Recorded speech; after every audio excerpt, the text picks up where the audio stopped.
Welcome to Seward in the winter. Yeah, it's a pretty quiet place around here now. Not many tourists. The RVs are gone, and many of the businesses have shut down for the season. However, if you were to visit in the summer, this would be a very different story. This is especially true if you come on the 4th of July. Thousands of people come to see the race that goes up the mountain right here, Mount Marathon. It is called the Mount Marathon Race, but it really isn't a marathon. The race is only about 3 miles long. However, it goes straight up 3,000 feet of mountain and then right back down. So it's a brutal race. I would know. I've done it before. And it's potentially dangerous. That said, hundreds of men, women, and yep, even children sign up to race every 4th of July. They say that the first race started as a barroom bet at the turn of the century. Was it possible to climb the mountain and return to town in 1 hour? The first race was 1 hour and 2 minutes.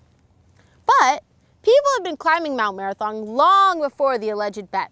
The mountain was the perfect perch spot to see the steamships as they entered the bay.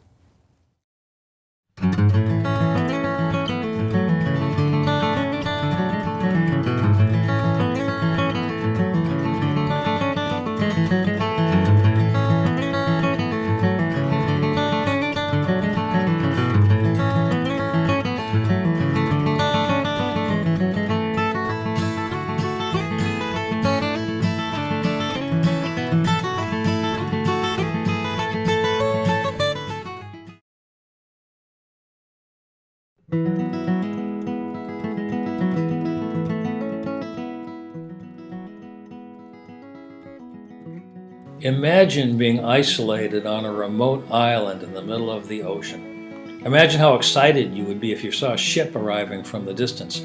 That's what it was like in the early days of Resurrection Bay. Even before there was a Seward, there was no way in and out of the territory, really, except by steamship.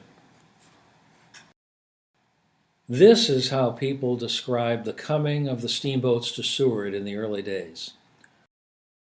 Once a week, a strangely marked day rings its silver toll all over Seward. In a less poetical sense, it is but the whistling of a certain boat arriving from the States. She is the link chaining you together with the rest of the continent and the world. Above all, heaps of letters are to be unloaded. You get the ones bearing your address, you hurry to reach your home, you smile and weep over them. They are the messengers hastening through continents and oceans to give you the love, the greetings, and thoughts of those you left behind. A strong smell of the old country is in your nose. Remembrance is awakened within you. You dream with your eyes open. You dream it all over again. Imagine you're on the shores of Resurrection Bay waiting for a steamship to arrive. You know it's expected any day, but you don't know which day. There's a big mountain behind the town, so you and your friend climb to the top of that mountain and you look out in the distance looking for that steamship, and then you see it and you make a bet with each other. You say, I bet you I can beat you down the mountain, and there you go. You run down the mountain, and when you get to the town, you go to the cigar store, you ring that bell, and everybody knows that the steamship has arrived. As soon as people in early Seward knew that that steamship was coming, perhaps they saw it coming around Cape Resurrection, all the businesses in town shut down. They'd put closed signs on their doors, and then everybody would slowly wander down to the docks and wait for that ship to come in, because it was bringing supplies for the stores, it was bringing letters, it was bringing clothes that people had ordered and other kinds of things that were so important to their daily lives.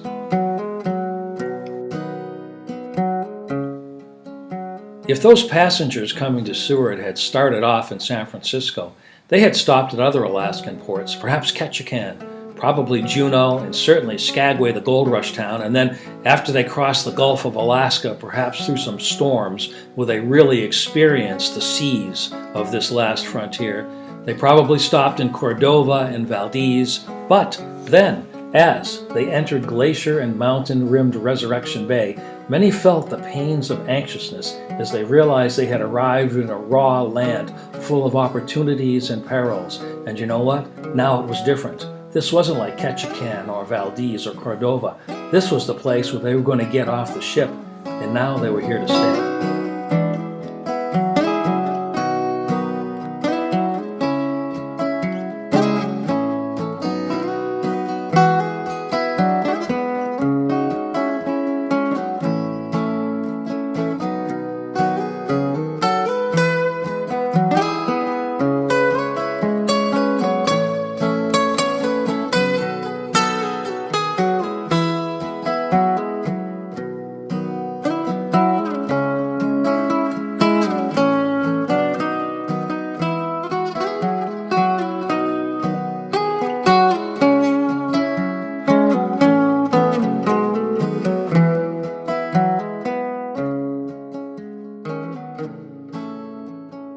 you.